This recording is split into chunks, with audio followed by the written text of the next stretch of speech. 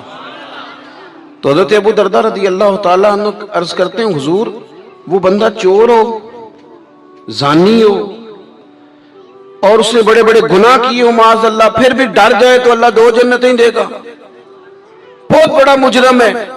یہ کچھ لوگ میری طرح کے ہوتے ہیں نا نیک, وہ کہتے ہیں جنت میں نے جانا ہے, کسی اور کو نہیں جانے دینا, وہ بھی طے کر لیتے ہیں, وہ کہتے ہیں سوال ہی نہیں پیدا ہوتا, یہ تو میرا ذمہ ہے. آپ ایسے نہیں کریں, آپ اللہ کی رحمت کو اس طرح مقید نہیں کریں. اور ہمارے کئی دفعہ میں نے دیکھا ہے کہ یہ نیک لوگ کسی کے بارے میں بات کر رہے ہوتے ہیں تو وہ اصلاح کی نہیں, وہ یوں لگتا ہے کہ جیسے بڑا حقیر سمجھ کے کسی کو تبلیغ کی جا رہی. یہ انداز درست نہیں ہے. کیا پتہ کب اللہ تعالیٰ کسی کو کون سا درجہ عطا کر دے اور کہاں اس شخص کو لے جایا جائے. تو حضرت ابو دردہ رضی اللہ تعالیٰ عنہ نے ہماری یہ مشکل حل کر دی. کہتے ہیں کہ میں نے عرض کی, حضور اگرچہ وہ چور ہو, زانی ہو, نالائق ہو, گناہگار ہو, پھر بھی ڈر جائے تو اللہ 2 جنتیں دے گا. تو حضور نے فرمایا, ہاں اگر صحیح معنی میں ڈر گیا تو رب 2 جنتیں ہی عطا کرے گا. کہتے میں نے دوسری دفعہ عرض کی, حضور چور ہو, بڑا مجرم ہو, پھر بھی ڈر جائے تو 2 جنتیں. حضور نے فرمایا ڈر جائے صحیح, جنتیں 2 ہی ملیں گی. کہتے میں نے تیسری دفعہ کہا, حضور یعنی وہ جو مایوسی ہے گناہگار آدمی کو کہ میں شاید آگے جا ہی نہیں سکتا, شاید اب بات آگے بڑھ ہی نہیں سکتی. حضرت ابو دردہ کہتے ہیں تیسری دفعہ عرض کی, حضور اگر بڑا ظالم ہو, ڈر جائے, پھر بھی 2 جنتیں. تو کہتے ہیں حضور نے فرمایا اگرچہ ابو دردہ کی ناک خاک آلود بھی ہو جائے نا, یعنی تو زمین پہ بھی اپنی ناک رگڑے, تو پھر بھی جو بندہ صحیح معنوں میں ڈرے گا اسے مایوس نہیں ہونا چاہیے, رب اسے 2 جنتیں عطا کرے گا.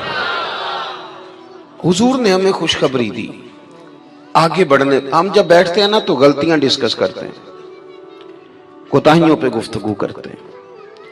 ہم اپنے دوستوں کی, رشتہ داروں کی, گلی محلے والوں کی غلطیاں, پھر تھوڑا آگے بڑھتے ہیں تو ہم سیاستدانوں کی غلطیاں, تاجروں کی غلطیاں, پھر تھوڑا اور آگے بڑھے تو پھر مولویوں کی غلطیاں. پھر جب ہمارا دماغ چلا تو جس بیچارے آدمی کو صحیح طریقے سے کچھ لفظ جملے بھی نہیں کہنے آتے, وہ مشائخ کی غلطیاں نوٹ کراتا پھرتا ہے. بڑی بڑی دور لوگ نکل جاتے ہیں, دور. آپ یہ کام نہیں کریں. اس طرح تو یہ لگے گا کہ اس معاشرے میں اچھا بندہ ہی کوئی نہیں, سارے لوگ ہی برے. اس طرح تو پھر لوگوں کا ایک دوسرے کے بارے میں دل سخت ہو جائے گا, کیونکہ تم مصطفی ہے, اسلام تیرا دیش ہے. حضور نے فرمایا یہ علاقے ہمارے ہوں گے. حضرت ابو ہریرہ فرماتے ہیں زمانے بیت گئے, حضور کا وصال ظاہری ہوا, جناب صدیق اکبر کا وصال, حضرت عمر کے زمانے میں فتوحات ہوئیں, وہ کنجیاں آئیں.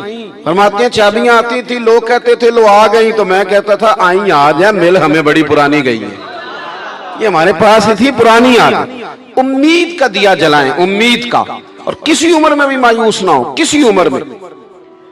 محمود غزنوی گزر رہے تھے تو ایک بابا جی نا ضعیف بزرگ, وہ نا اپنے ہاتھوں سے پودا لگا رہے تھے, ہاتھ ان کے کانپ رہے تھے, پودا لگا رہے.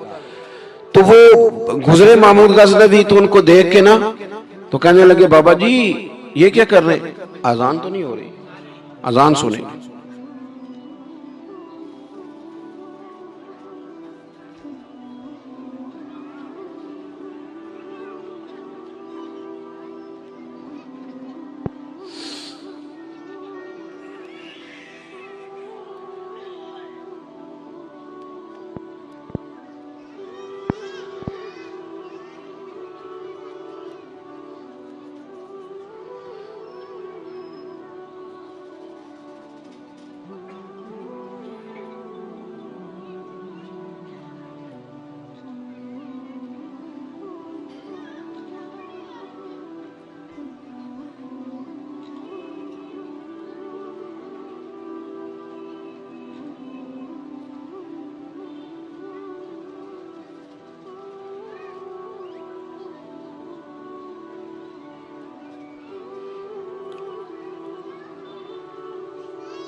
اللہ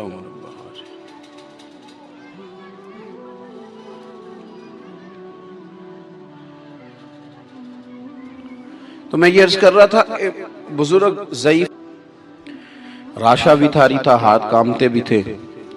محمود گزر رہے تھے، بزرگوں کو دیکھ کر کے فرمانے لگے بابا جی نہ تو آپ اس کی چھاؤں میں بیٹھ سکیں گے، آپ کی عمر بتاتی ہے کہ اس کا پھل بھی آپ نہیں کھا سکیں گے، تو اتنی مشقت آپ کر رہے ہیں.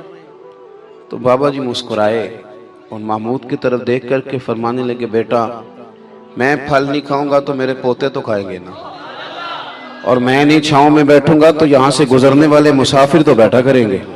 محمود بڑے خوش ہوئے، اتنی اچھی بات، اتنا خیر کا جذبہ، اتنی اچھی امید، اتنا تازہ دم شخص. فوراً ایک اشرفیوں کی تھیلی نکالی اور کہا بابا جی یہ تحفے میں رکھ لیں، قبول کر لیں. بابا جی نے تھیلی تھامی اور مسکرا کے فرمانے لگے محمود آپ تو کہہ رہے تھے کہ آپ پھل نہیں کھائیں گے، میں نے تو ابھی لگایا ہی نہیں، پھل اللہ نے پہلے عطا فرما دیا.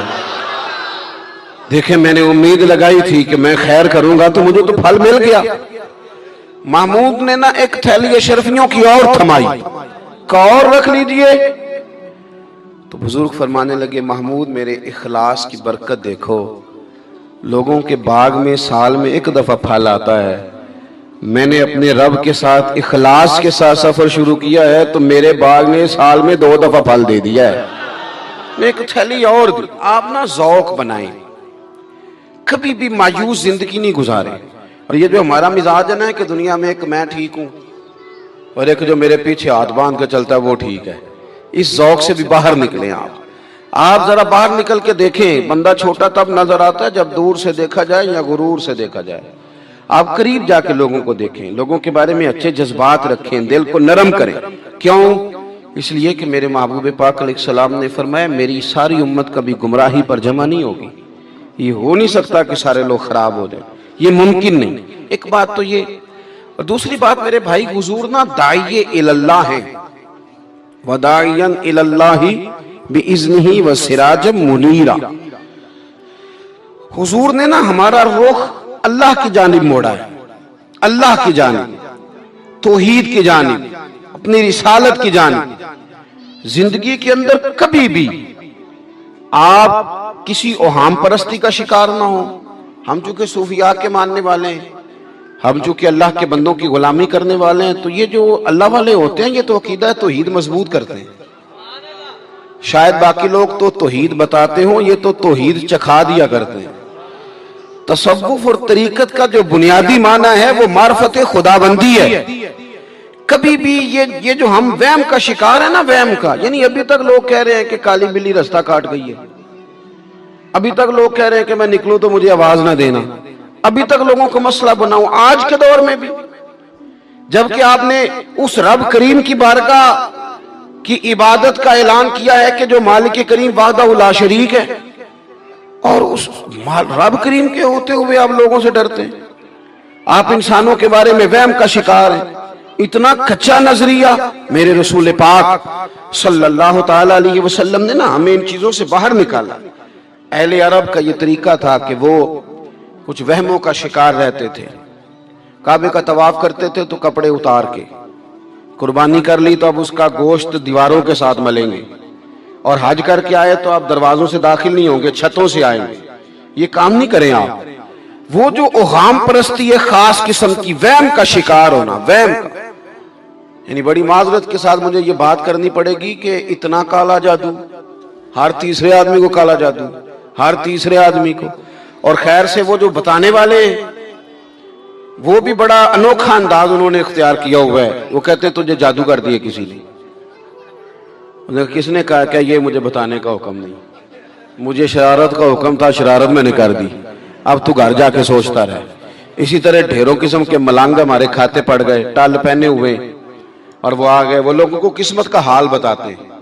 آپ کا تو مجھے نہیں پتا، میں نے اپنے دیہاتوں میں دیکھا ہے کہ وہ سونا بھی ڈبل کرتے تھے، بعد میں پتہ چلتا تھا اب سنگل بھی غائب ہو جاتا تھا. ہنسے نہیں جی، اونچا نہیں ہنسنا چاہیے کبھی بھی. یہ محافل ہے ہماری، سنجیدہ ماحول ہے. میری بات پہ آپ توجہ کریں گے عزیز کہ آپ اوہام پرستی کا شکار نہ ہوں.